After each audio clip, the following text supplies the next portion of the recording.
little bit of housekeeping. So we do have our next meetup April 18th. It's in Dallas, Texas. I can't remember the name of the hotel. It's a very cool hotel. But we're going to be at the Rodeo Bar at some cool hotel. We'll let you know. May 4th, we're at the Kentucky Derby. July 6th, we're at Bay FC and we're going to be hanging out with Brandy Chastain. And then September 29th, we have our big retreat in Rhode Island at the Weekapaug Inn. It's the #1 hotel in the Northeast, top 100 in the world. And our 30 guests are going to be able to live with five legends, Robert Hamilton Owens, Mace Curran, Joe Jacoby, who we were just talking to, Megan Riley from Shark Tank, and Jackie Summers. So it's going to be incredible. We just announced Outlier Magazine. It's free. Subscribe to Outlier Magazine. When you find out who's in the magazine and on the cover, you're going to be pleasantly surprised. But it's really, really turning out spectacular. So I'm excited about that. And we had a wonderful cohort last night talking about building high-level relationships. And we have 9 people on the waiting list for the next one. So if you want in on that, let me know. For anyone who's new to this format, the way that we do it is Lisa and I are going to chop it up in like a fireside chat for about 30 minutes. And then we're going to open it up to live Q&A. If you have a question, just put in the chat, I've got a question. You don't have to say what your question is because we want to surprise Lisa. So see if she's on her toes today. And so then you get to ask your question directly to the legendary Lisa. I am unbelievably excited for this. I met Lisa through a mutual friend of ours, Steve Noodleberg. And you know, when you have a conversation, you're just like, oh my God, I love Lisa. I loved her from like, hello. To say that she's had a remarkable career would be an understatement of the century. So she's the vice chairman of Royal Caribbean Group. She's the former CEO of Celebrity Cruises. She's the best-selling author of this phenomenal book called Making Waves. She's won every award known to man. And she's spoken to, you name the university, she's spoken there. She's spoken to Google, blah, blah, blah, all that great stuff. But she is an absolute legend. So we're going to have a great time with her today. Before I get into it with Lisa, Kathy, get us started.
Lisa, we're not messing around here. Man, I'm verklempt. I love it. I love it. Well, Wow. You know, you are legendary. And so, first of all, just thank you. Thank you for spending your time with us today, because our community, it's the Outlier Project for a reason. We're all a bunch of outliers. You're an outlier. The things you did in your industry had never been done before. And I'm excited to talk about that. So I have so many questions for you. I'm going to start out though. So you grew up in Gloucester, Massachusetts, which is a sea town. and you grew up, your family owned restaurants. So I'm just curious that, based on the location that you grew up in by the water and your family business being in hospitality at an early age, how much did that influence your future career, or did that have nothing to do with it? Okay. Well, first, before I answer your question, two things. Number one, I am so honored and jazzed to be here today. Your network is unbelievable. The outreach that I got, the messages I got on social media, welcoming me, telling me they were excited, connecting with me is like none other I have experienced. And your message at 5:30 this morning when you were on the treadmill was like the best thing I've woken up to in a really long time. I And wasn't Lynn's looking that good, but no, hey. you weren't, but it was just so special. And then Lindsay did her this about Gloucester, Massachusetts, and so that's great. And to answer your question, I believe it's completely serendipitous that I ended up in hospitality on the ocean for 39 years after having grown up by the ocean, on the ocean, and my parents being in hospitality my entire life. I just think it was divine intervention or something that the universe had in store for me. And I've only thought about it as I've looked back on my career and looked back at my beginning and just connected those dots. But it happened for a reason, obviously, I believe. You know, I think a lot of people see people like yourself or very, very prominent CEOs. There's not a lot of people that run multi-billion-dollar businesses, and Lisa's one of those people that has. And they think they just were like, they've always been there. And so I am always fascinated by the climb. And so, just for everyone's benefit, walk us through, because I think you started out like selling cruise stuff in Boston, like pretty lower level sales job. And then you wind up vice chairman of Royal Caribbean. You wind up as the CEO of Celebrity. But obviously, there's a journey that got you there. Walk us through that. Sure. It was a 30-year journey. It started by accident. A lot of people ask me, how did you get into the cruise business? It was completely by accident, not unlike many people on this screen and participating today. I really wasn't sure what I wanted to do when I grew up. I was in my, I want to say, mid-20s at the time. I was selling event space, trade show space in Massachusetts. Where I'm from. It was Central Massachusetts, small hotel group. Then I ended up working. My dad got me a job managing a nightclub. That life wasn't for me. And I decided I needed to find something that either fulfilled a passion or was a different direction or just got me started on a different path. And I happened to get into the cruise industry and I started selling door to door at, the lowest level of sales. I came home one day, just a funny side story, and my husband is a pack rat and I throw everything away. And so I came home one day and he was standing there waiting for me and he had his hands behind his back and I'm like, what? And he said, you know how you're always telling me a pack rat? Well, look what I found today, because he was going through his office closet because we were moving. And it was my original offer letter in our company, typed on a typewriter. May 6th, 1985, district sales manager. And I saw this and I saw my salary and I saw where I started and I matted and framed it and I keep it on the wall because I always want to remember where I started. And Do you remember what I, your salary was? yes, $22,000. Yes, yes. And I do. I remember very well. And I made a decision. I think the first decision I made that got me started on the journey was in 1989 when our company expanded. I threw my hat in the ring for a regional sales manager job. It was 1989, and I I didn't think I was going to get it. But I applied anyway, because you know what they tell us, right? If you have to throw your hat in the ring, you have to let people know you're interested so they'll consider you in the future. But who the hell wanted to move to South Florida in the late 80s? It was like, what was the Miami Vice? It was crazy. It was like the Wild Wild West down here. Anyway, I got the job and I moved, and it was just the beginning of a long and windy 30-year journey that finally I became and was appointed to president and CEO of Celebrity. But, the book details it well, Scott. It was a tough journey. It was hard. It wasn't pretty. It was messy. There were great things. There were tough things. But at the end of the day, I overcame them all, and I ended up being the first woman in our company to hold 3 different positions, culminating with president and CEO of the multi-billion-dollar brand, Celebrity Cruises. What was the biggest challenge in that 30-year rise to the top? I think it was taking on so many different areas of the business that I was not an expert in, and coming into or meeting up with a lot of skepticism along the way. And the good news is I'm a lifelong learner, and it doesn't bother me to learn something new. As a matter of fact, I look at challenges as a great opportunity. I look at challenges as a way to stretch myself, expand what I know, work with the other people who are a lot smarter than me. But it was really tough going into operations in 2005 and being the only woman to be in the room most of the time, and leading men who weren't sure why I was there, and did not think I was the right or best person for the job. And I think, as I there's a chapter in my book called Watch Me Prove You Wrong, and I feel like in my climb, I guess that was the thing that probably was the toughest. I always felt like I was coming up against skeptics and having to prove people wrong Yep. most every step of the way. Not when I was in sales for 17 years. I had that thing, I had that down. Nobody doubted my capabilities there. But as I decided to develop and grow, that was probably the hardest part. You have always been a champion of diversity. Yeah. And I find in working with lots and lots of CEOs that most of them truly are not. And a lot of it is lip service, uh, and it's for optics sake.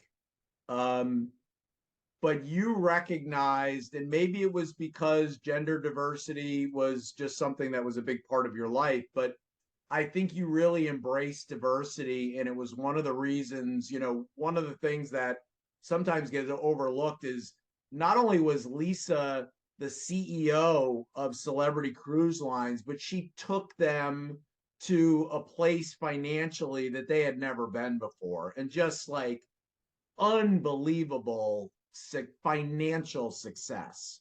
So it's one thing to land in that spot, but you could land in that spot and shit the bed.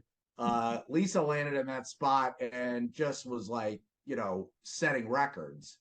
So tell us a little bit about your thoughts and why you are such a proponent of diversity in the workplace, and why it led to some of the success you had at Celebrity.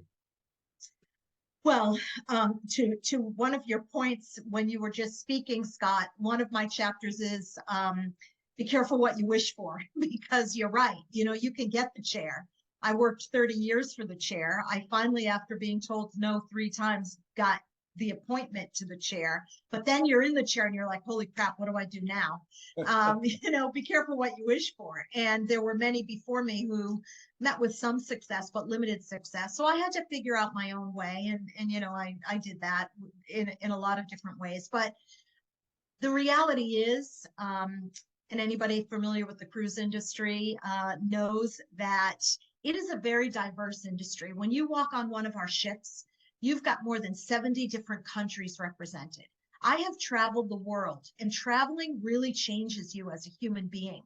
You become more open, you become more understanding, you accept and appreciate different cultures, different languages, people who don't look like you, people who don't think like you, people who don't talk like you, people who haven't lived like you. And I believe that that is why travel is so magical, what it does for human beings and for humanity. And when I would walk on the ships and I would see these amazingly diverse um, representatives from all over the world who walk on those ships as strangers, but who quickly become family, taking care of each other and our guests, I realized that diversity is magical and it's critical. And the best companies celebrate it and continue to evolve it and grow. There were two things about diversity that I found challenging in our industry. One was cultural diversity. You had certain cultures that were very predominant in certain areas, especially the bridges, and even in leadership positions. And a lot of that had to do with where these companies started in which countries. So if it was Royal Caribbean, for example, it was Scandinavian. If it was Celebrity, it was Greece. And Scandinavians are fabulous and Greeks are fabulous, love them. And I can't tell you, they couldn't be any different from each other. But too many of one culture or one gender in anything isn't good. It isn't healthy.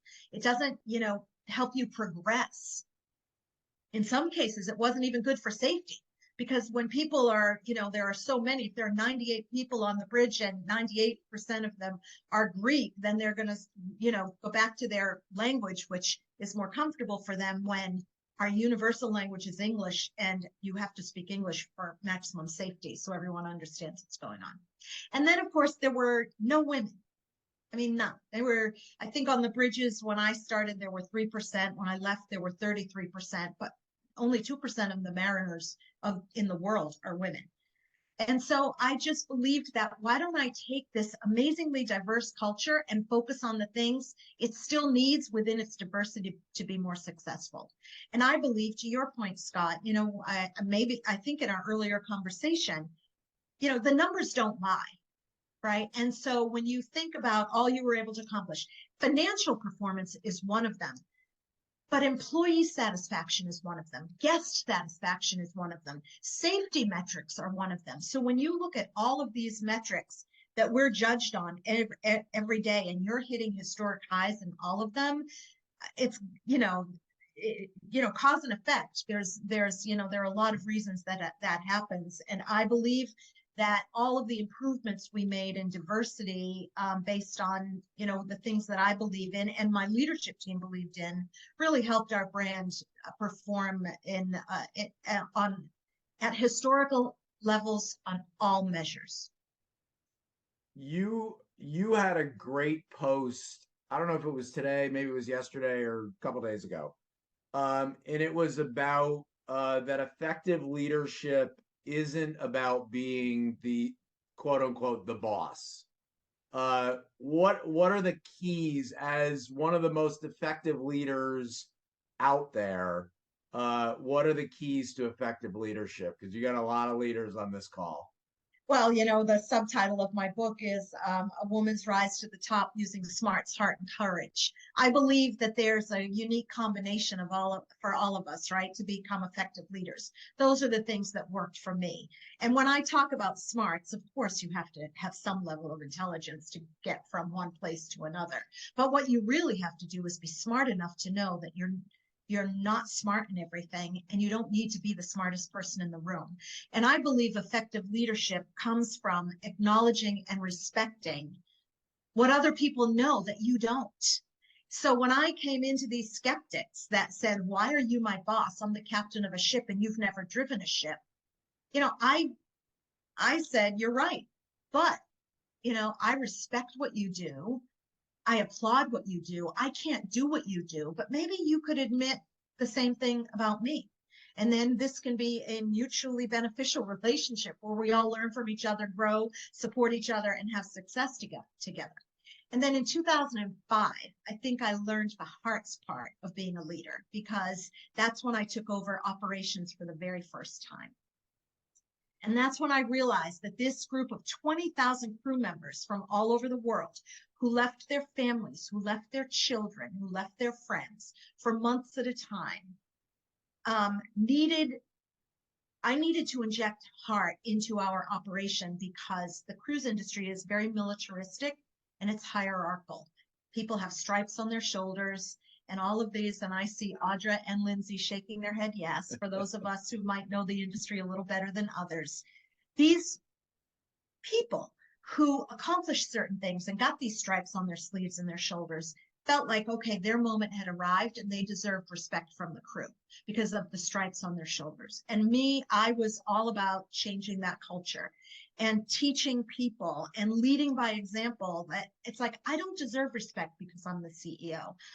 I deserve respect because of the respect I give back and because of how I lead and because I genuinely care about people and they know that. And then I believe they also genuinely cared about me, which I believe got discretionary effort. And then courage, because to the point of be careful what you wish for and getting in the chair, there were a lot of things I needed to do that took a lot of courage. Number one, changing the culture. Number two, in improving the diversity of our culture and integrating other cultures in areas where they hadn't been before, and all the innovation and risk and change that I had to go through with celebrity and bring other people along with me. That took a lot of courage when there were people not, who questioned if that was the right thing to do. You've got a lot of people on this call that are just a wee bit ambitious. And I've heard you talk about mentors, but I've heard you talk about the importance of advocates and sponsors. Yeah. And talk about how important that is and why. Well, I'll give you two examples of why it's really important. One was because of my career trajectory ended up happening because I had an advocate and a sponsor who actually thought I was capable of a lot more than even I did at the time. And that's one of the lessons in the book. You should believe in as much in your own capabilities and where you can go as somebody else does. It was not, I say that not as a good thing that somebody else believed in me more than I did, but he put me on this trajectory I never would have gone on had it not been for him, because all I ever wanted to be was the head of sales. I worked in sales for 17 years. I had all of these progressive positions. I ran every part of sales you could possibly imagine with the singular focus and goal of becoming the vice president of sales. And I never became the vice president of sales because this gentleman moved me from sales into marketing because he thought I had more potential and should learn more parts of the business because I was a future leader that you needed different and more broad experience to achieve that. And I went kicking and screaming, but it was the first time I did it. I was kind of mad at him, but when he talks to me now, he asks me, how'd that work out for you? And I have to say pretty well. And that was the first of many moves. And what I also realized, so that was great. That was the great part of having the sponsor and mentor. But what I also realized at a certain point in my career, when I really wanted to be a president and CEO, that I didn't have advocates and sponsors at the right level to get me there because I had to ask 3 times for the position before I actually got it. And what was even worse for me is that the 2 men that were vacating their president and CEO roles recommended me for the position because they said, she's the one, she's ready, she's capable, she'll do great, you got to give her my job. And I was told no 3 times because I didn't navigate my career at a high, 2 levels up, let's say, or more broadly across the organization. So what I learned at that time was you really have to go a little broader and you have to go a little higher when you're either navigating your career, trying to get noticed. You want an advocate or a sponsor that's going to put you in the roles that you ultimately aspire to achieve. And so I learned as I was being told no, that even though I thought I was ready, even though these 2 gentlemen thought I was ready, the one critical person who needed to make that decision did not believe that I was ready. And I had to convince him. And so that took a little longer than I had hoped. Lisa, one of the most impressive things in the book, I think, is the way that you navigated pretty choppy waters. And what I'm referring to is the COVID shutdown, which I think you guys all thought it was going to be a couple months and turned into just a little bit longer than a couple months. And at the same time, you were dealing with your sister's terminal illness. Um, and I just think, first of all, what unbelievable resiliency, what focus you had to have. Just it's that leadership that you showed through that experience is remarkable. What are the lessons that you took out of what were some pretty gotta believe some pretty unbelievably dark days? Yeah, the darkest days of my life, for sure. I went from the highest of highs. I think it was the week of March 8th on International Women's Day, the guitar hanging behind me. We had a historic, history-making, barrier-breaking event on Celebrity Edge where we had 100% of the bridge manned by women. First time ever in the industry, first and last time it's ever been done. And then every leader across the entire operation was a woman. That week, I sailed at the beginning of that cruise for a few days, and I remember standing in the Grand Plaza thinking, I was like at the pinnacle of my career. I remember thinking, okay, this is like a mic drop moment. I've got Captain Kate standing on the bar pouring martinis, and I've got Milana, the associate hotel director, standing beside her on the bar playing that electric guitar to Led Zeppelin. I've got all of the crew celebrating, and I've got 1,500, which is probably half of the ship's guests, all around all the levels of the Grand Plaza, cheering and having the most amazing time.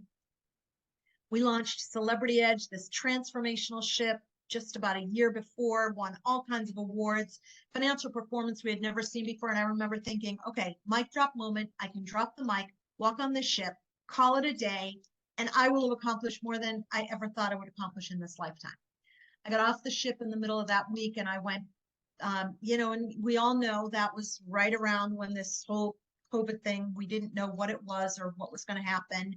And then I got back to the office on Thursday, went home for the weekend. On Friday, we shut down that weekend. And I remember, how do you go from the highest of highs to the lowest of lows within, I don't know, 72 or 96 hours? And that was March. And then a month later, my sister was diagnosed with terminal cancer. And yeah, that was insanely difficult on every measure. But what I learned was, even on the darkest days, you have to look for the silver lining. And the biggest silver lining for me didn't really even relate to the shutdown of our business and the billions we had to borrow to stay afloat. Pardon that very bad pun, but it was that I got to spend every day of the last year of my life sister with her. And my sister's life with her. And I never would have done that if our business didn't shut down, because I would have been that busy CEO doing whatever it is I have to do and leaving early in the morning and coming home late every night. And that was just a blessing for both her and me.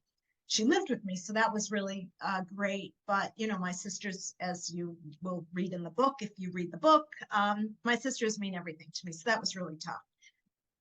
So I had to be this great leader for 20,000 people, not sure when we were ever going to come back into business, thinking it was going to be 2 months, it was 15 months, watching everybody on screens like we're doing today and seeing the looks on their face, and hearing from crew members who lost all their income, and then supporting my family, because I'm the oldest sister and I've always been like the mother of my family. Even to my mother, I've been the mother of my family. So you dig deep, you dig deep and you find the things that have served you well throughout your whole life, and you amplify those, and you focus your team on some positive projects, which I talk about in the book, and that our comeback is going to be stronger than our setback. And you wake up first thing in the morning and you convince yourself of that every day. And then you get on Zoom and you convince everybody else of that every day. And then, you know, just taking care of my family and my sister. And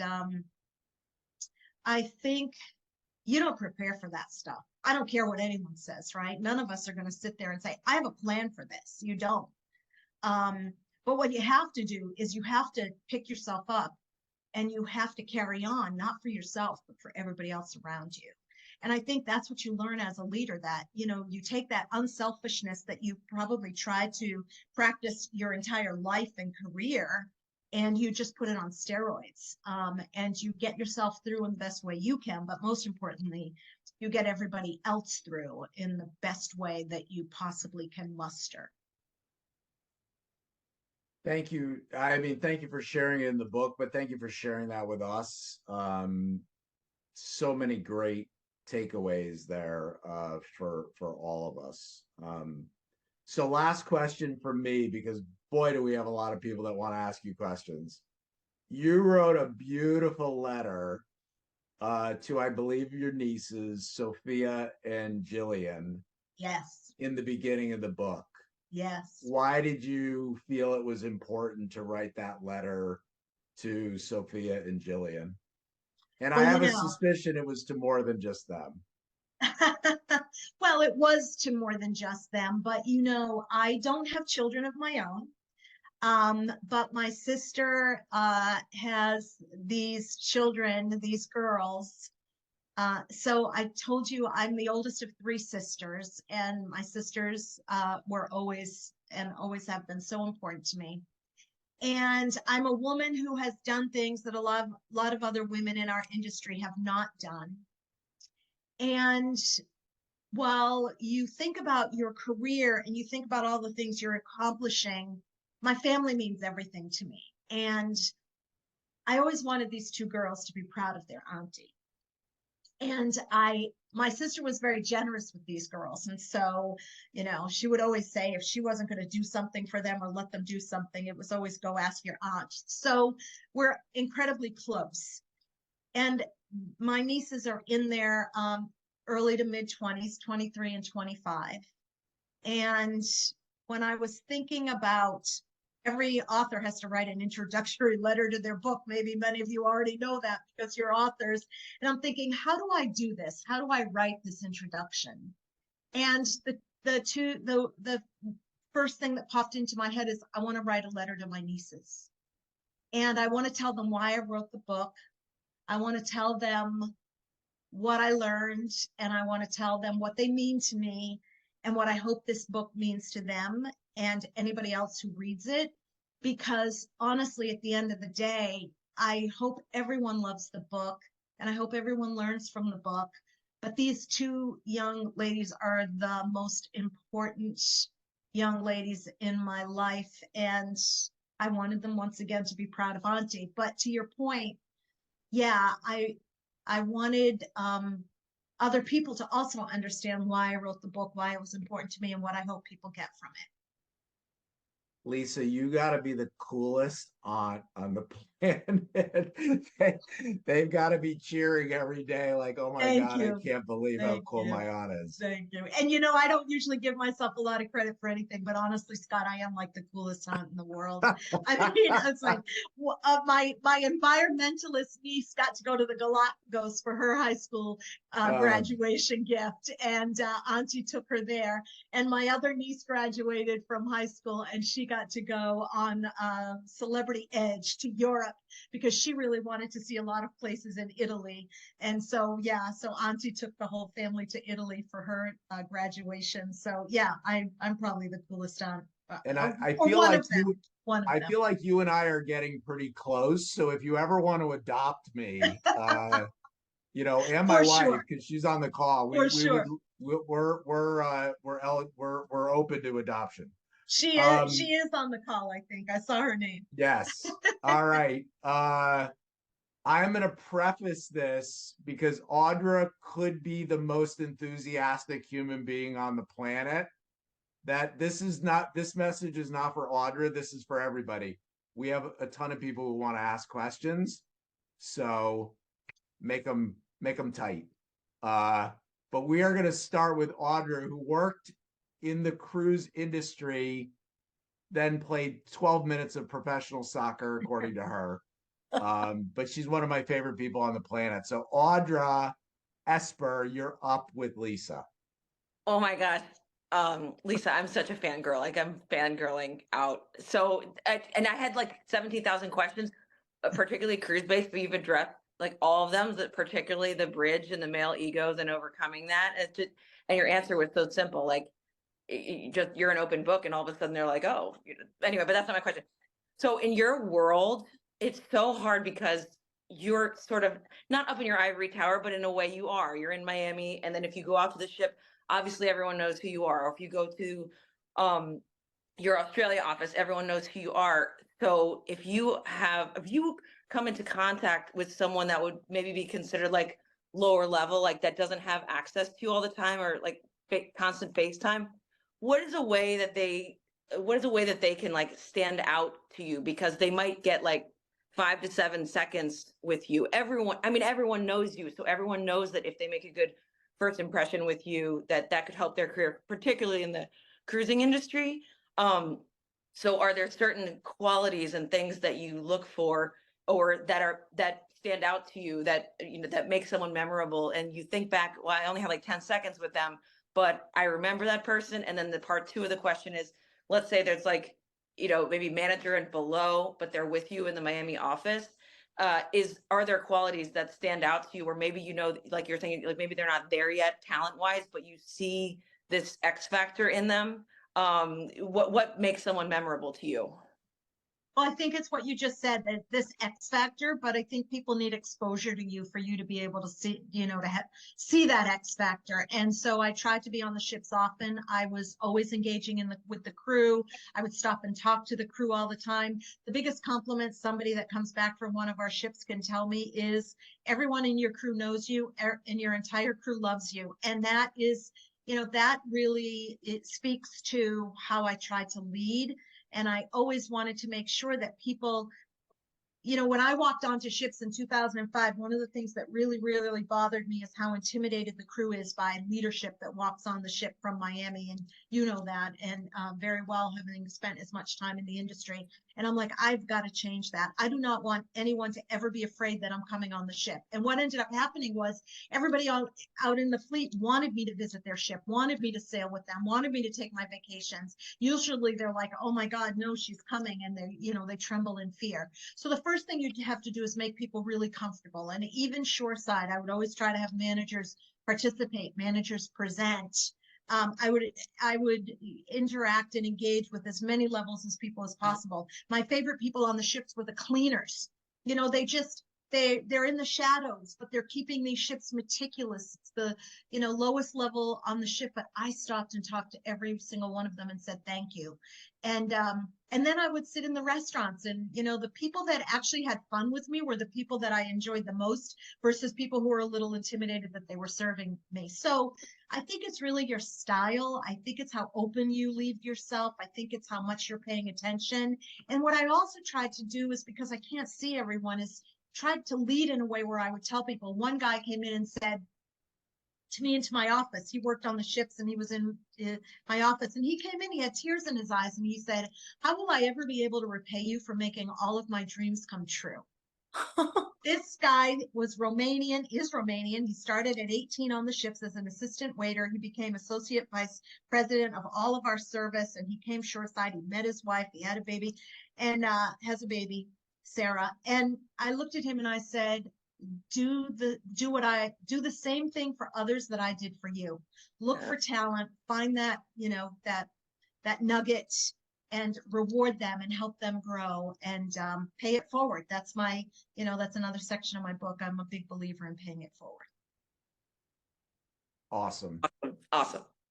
Next, we're going to somebody I've got to eventually introduce you to. This gentleman. At 72, he rode 43 days straight across the Atlantic Ocean at 72 years old. He's got one of the best books I've ever read in my life, Beyond Average. I always joke with him that he makes the Dos Equis guy look super boring. Robert Hamilton Owens, I don't even know where you are, but you're up with Lisa. I mean, after that introduction, come on. I know, come on, Yeah. wow. I like, God, there he is. There he is. hey, Lisa, I so appreciate your vulnerability and your story. And I think about 36 years. And my question is, what leadership gift or skill has become more and more valuable to you in your journey up that ladder? Empowering people, I think, has become the most valuable to me. I learned to let go, and I think that when you empower people to do the things that you hire them to do, that they're really skilled at doing, I think they really appreciate you as a leader so much more. And I I never wanted to overmanage people because I really wanted them to believe that I trusted them. Maybe trust comes along with that empowerment, because I wanted them to do the same with me.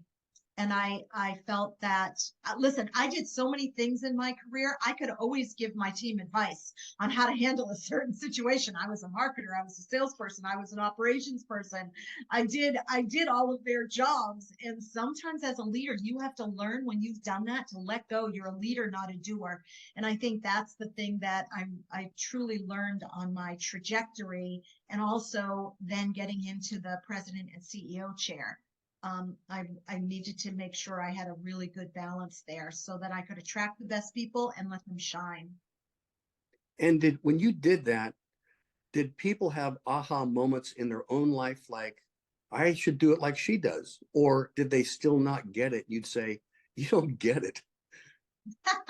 Both, probably, but for the most part, they said they learned more than they ever did. And the thing is I wouldn't tell people what to do because they were the experts, and I would tell them, we have an opportunity, we have a problem, I can't solve it. That's why you're all here. We need to solve this together. I need your input. I need you to help me figure this out. I'm not going to tell us what to do. I don't have all the answers. That's where that smarts comes in. Admit you don't have all the answers, and they step up. And then the other thing that I did is I really pushed people. And you probably know that better than anyone, having sailed across, or on the ocean for 45 days, I think. Is that what you said, Scott? You literally rode Oh my God. 43 days. Yeah, Oh my above. God. Okay. Yeah. So you really have to push yourself to do something like that, right? You have to find something inside you that you never thought you had. And that's what I would always, I push myself like that in a different way. I did not row across anything for 45 days, but I pushed myself in other ways, and I pushed my team really hard. And there was a section in the book I didn't include. It was like, I always tried to have these clever little subsections when push comes to shove, because that's kind of what I did. And what my team would tell me is they were able to accomplish more than they ever thought they would because I pushed them so hard. And so Right. my thing was, why do I believe in you more than you believe in yourself? Why do I believe in what you can do more than you believe in that? And so I did push pretty hard, but I also empowered. And I think that they valued that combination. Love it. That's wonderful. We're gonna stay in California. Kimberly Arnold. Hi. Hi, Kimberly. I was really struck by our comeback is stronger than our setback. And my question is, how did you arrive at that? What do you lean on to help step into this bigger place than how far we came down?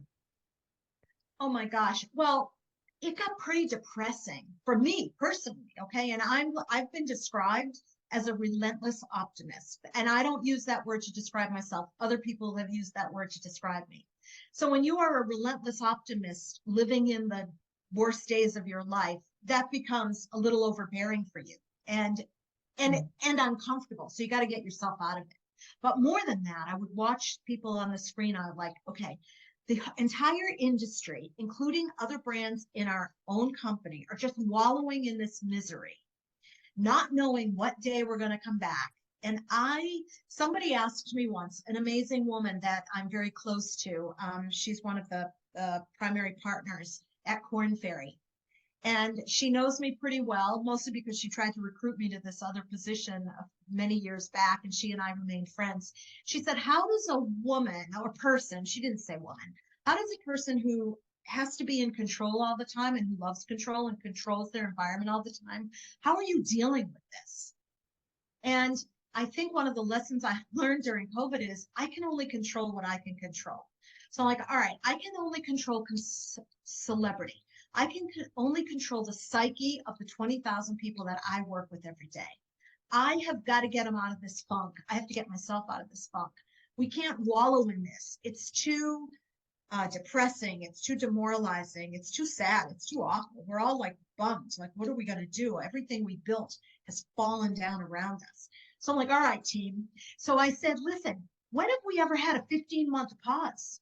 When have we ever stopped long enough to breathe, let alone re-strategize, rethink, replan, reinvigorate, reimagine, do all these things for celebrity we've always wanted to do, we just haven't had the time to do it. And so the rallying cry became, let's let this comeback be stronger than the setback, and let's figure out how we want celebrity to be better than ever when we finally come out of this. And all of a sudden, first of all, I felt differently, and I knew the team felt differently. And so, that's what you do, right? You take the things about you that you count in your strength column, and you figure out how to get through something in a way that will be positive, even though it's the most negative time you could ever imagine. And then we did. We came out stronger. We were better. We tried more innovative things. We repositioned the brand. We redid our pricing strategy. We we came up with a new moniker for our brand. We became all included. We pivoted into this category of one from a category of too many. And and so it was a great outcome at the end of the day. Beautiful. Thank you. I really hear the pivoting away.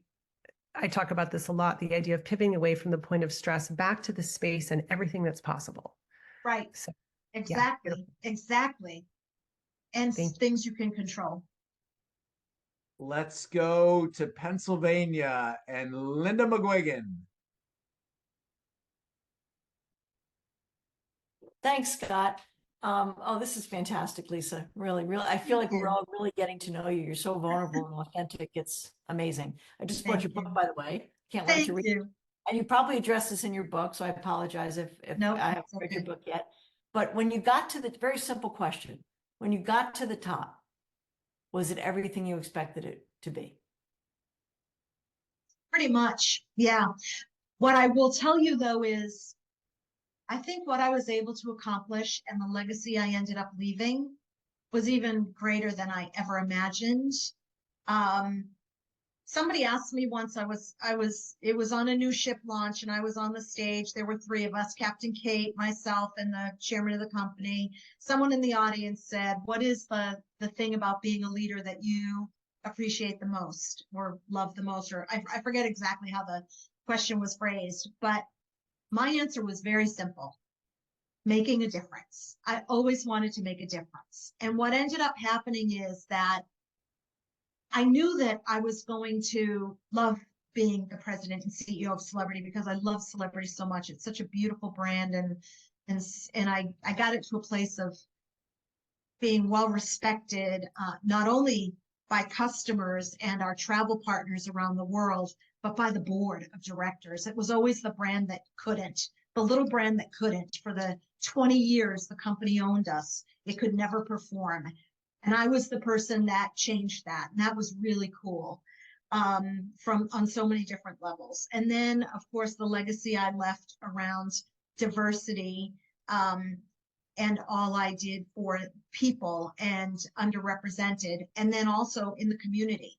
And so when I think back, and, I'm sitting here in my little home office and I'm looking at this, Scott said it at the beginning, all of these awards. And what's really interesting is that I never in my wildest imagination did I ever think it was going to be as great as it ended up being. And I did that through a lot of my own effort, but so much of it through the efforts of the amazing people that I worked with. And so, yeah, it was more special and more magical than I ever thought. But man, it was freaking hard. It was hard. And that's what I really wanted the book to convey. This was so great in so many ways, but it was messy and it was hard. But I guess anything great takes messy and takes hard. But you got to stick at it and have the courage to just keep going in the face of whatever anybody or anything throws your way. Thank you so much for that answer. That was Thank you. fantastic. Thanks, Linda. All right. 8 minutes to go. 3 questions. I know we can do it. Keep them tight. Dan Besquenza in Atlanta, Georgia. Thanks, Scott. Thanks, Lisa, for this time. Your leadership is off the charts. Oh, Getting to know you today, your character is even better.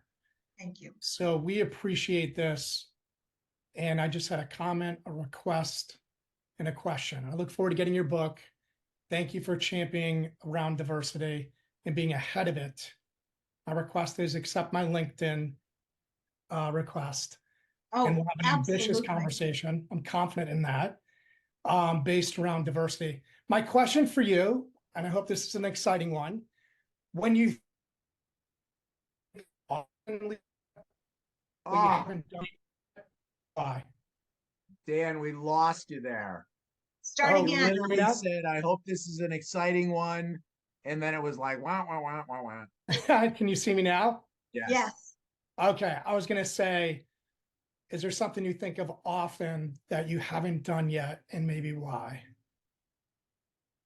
So, since you asked, I don't know if we talked about this, Scott, but in our previous conversation, our getting to know each other conversation. So I am not sure what drives me. I haven't figured that out yet. I just know it's something, and I know I can't stop it, and I know I can't suppress it. So after a 39-year career in our company and having accomplished everything I have that I never dreamed of, including being a published author, I'm just not done yet. And so you all know I'm from Gloucester, Massachusetts, so I'm a New Englander, and I'm a big football fan.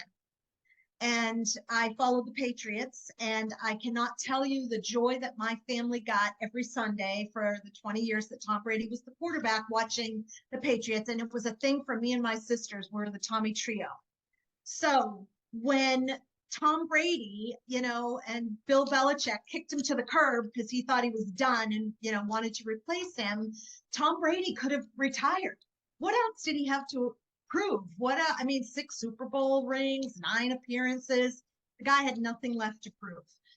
But here's what he said. And he said, everybody accused him of being a system quarterback, and they attributed his success to being in the Patriot system. And he would never amount to anything if he wasn't there. So when he did finally leave the Patriots, he said, I'm not done yet. I want to prove I'm not a system quarterback. I want to go out, and I think I got another ring left in me. And if the Patriots don't want it, then I'll go do it somewhere else. And he signed with Tampa Bay and won a 7th ring. So I guess in some ways, I think like him a lot, because I spent so much time in my career proving the skeptics wrong. And even though I'm done with that, I don't think I'm done yet. So I think I have another ring in me, and I am looking to, I'm looking to do something else that's pretty exciting. It will be announced, actually, I think it's May 1st. And I don't know why I'm doing it. I think I'm a little crazy, but it's also cool, fun, different, exciting. I'm going to learn something new, even at this stage of my life, but I just can't help myself. So yeah, there's other things I haven't accomplished yet, and I'm going to leave myself open to the universe and go maybe climb some more mountains. Yeah, keep your eyes open, guys. This is going to be a cool next chapter. And one of the things we've learned in doing now hundreds of these is that when we bring on Joe Foster, 87-year-old founder of Reebok, we bring on Hap Claw, the 80-something-year-old founder of North Face.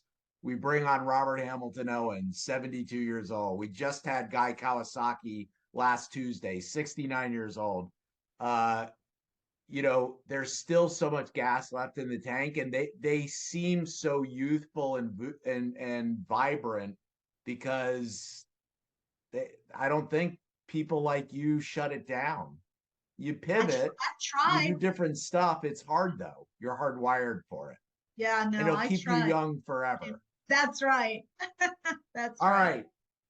Lindsay Dowd, fellow Bostonian, and don't talk about the Patriots All for right, won't. all 5 right, all minutes. right. We don't have I won't. time. I was really only talking about Tom Brady. Go ahead, All right. Lindsay. Well, yay for the North Shore. I'm here too. And this was just a masterclass in leadership. This is what I'm most passionate about. So this was like, oh my God, just eating the most delightful dessert on earth. So thank Oh, you for that. thank you. You said you were a lifelong learner, which I love. And I think the best leaders are. But I know you had to have encountered many who were not. How did you inspire them to actually recognize I've got more to learn and take that piece of humble pie to heart? Because I know you dealt with a lot of hard-headed, I got these stripes, so I know my shit. Yeah. I just think I think my style had a lot to do with it because number one, and again, I learned this later in my career, is vulnerability is a real strength, especially when you're dealing with like really strong personalities, macho personalities. I mean, you know, captains on the ships are like doctors. They think they're God. They think they deserve a lot more than they, you know, they don't think they have to work for a lot of things that I believed coming from a sales and marketing culture, you believed. And there's a quote that one of the captains, I will never forget this, Lindsay. He was talking to a fellow colleague of ours who was running operations at a lower level than I was. And he said to him, you know, Lisa didn't make me a better captain. She made me a better man.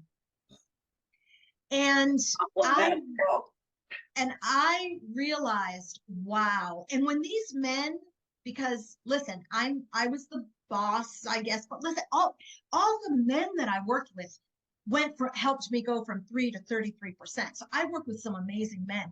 And when these women came onto the bridge, the men changed, you know, and they changed for the better. They let down all those defenses, all those crappy things that they probably didn't like either about themselves or their positions.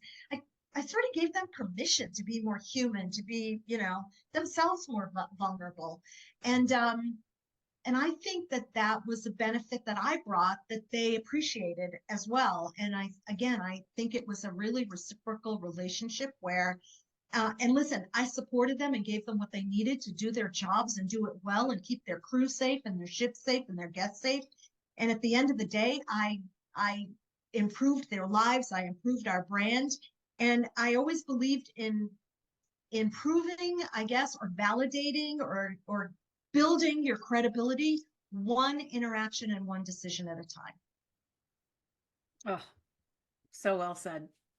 Lisa, I want to be respectful of your time, and we are at 1:00. Can we get one more question in? Absolutely. All right. Our cleanup hitter is in Florida. Paul, you're up. Oh, Lisa, first I just want to say my aunt is my favorite person in the world. So your story resonated. Thank you so much for your time and vulnerability.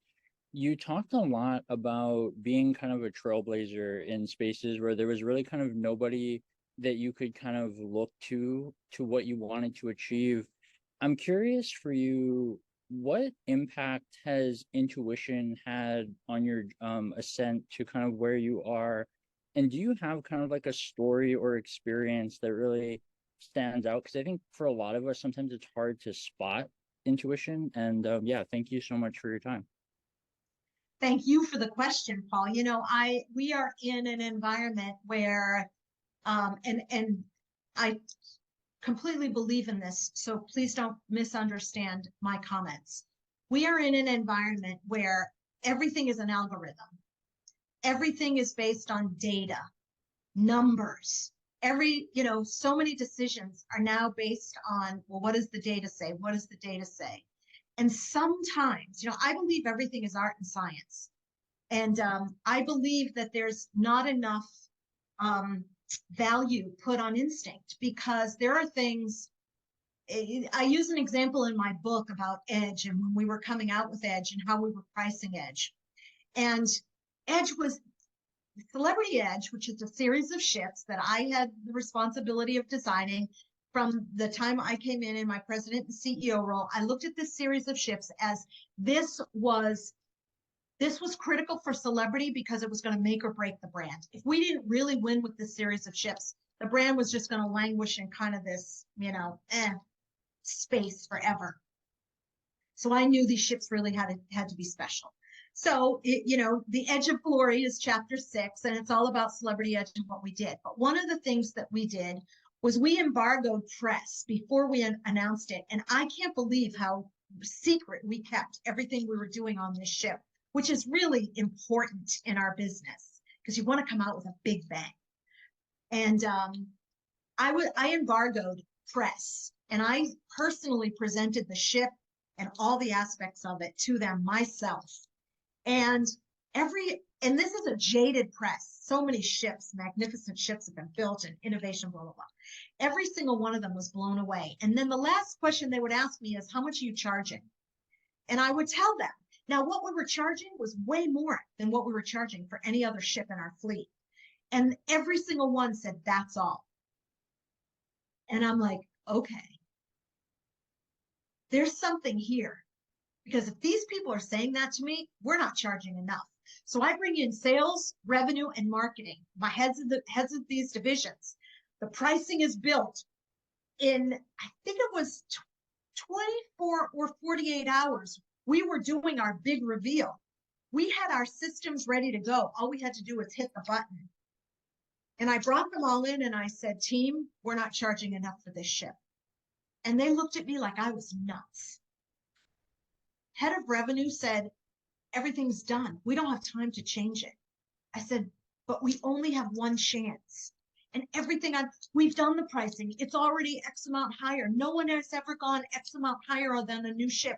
I've looked at all of our historical data. I've looked at everybody else's data. This is all we can charge. And I said, I think we're leaving money on the table. Head of sales looked at me and said, you're setting us up to fail. Okay, dagger in my heart. Why would I set up these people that I had a tremendous amount of respect and affection for to fail? And our head of marketing, he was new, and he's like, whatever, I don't know, because he had never done this before. Whatever. So I said, here's what we're going to do. And I had to make this decision that my entire leadership team was against. Head of revenue walked out, didn't speak to me for 3 days. Head of sales said, fine, you're the boss. Walked out. And the head of marketing just said, fine, I'll change the starting price in our ads and in all of our materials, because he didn't want to say anything else. And I did that with 100% instinct.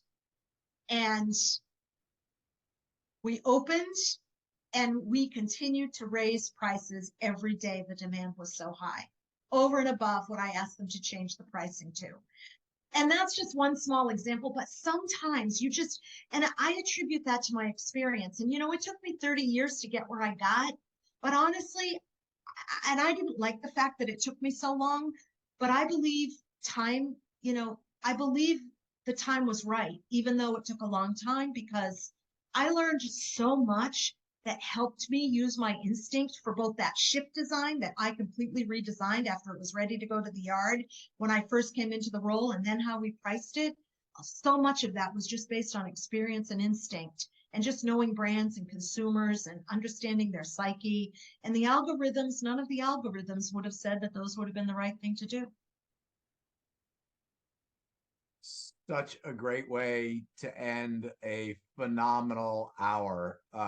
Lisa, thank you. This has been off the charts good. Guys, buy Making Waves. As important as buying it, read it and leave an Amazon review. It means everything. I think she's got all 5-star reviews, which is pretty hard to do. So Lisa, I cannot thank you enough, and I'm excited about your next chapter, and I just appreciate you more than you can imagine. Well, same here, my friend. And as you saw this morning, I sent Steve Noodleberg a massive thank you for introducing us. You are tremendous. Your organization is tremendous. Those events you've got coming up are awesome. And your group, your followers, your network, all of you that are part of this, you are amazing. Thank you for your interest. I see all the comments. I see still 54 comments in the chat section. It has been an enormous honor and pleasure to be with all of you today. Thank you so very, very much. Awesome. Lisa, thank you, thank you, thank you. We'll see you Ciao. soon. We'll talk soon. Ciao, everyone. All right, we'll see you. Keep in touch. Stay Amazing. connected. I feel like we should call you Auntie now. Is that Auntie, you should. I mean, outliers should be able to call you Auntie with all the respect in the world. That's right. And when I get my messages from all of you, you call me that and I'll get it. I'll understand. You'll go, Ciao, that's everyone. That's an outlier. We'll see you. Bye. Bye, Lisa. Bye, everyone.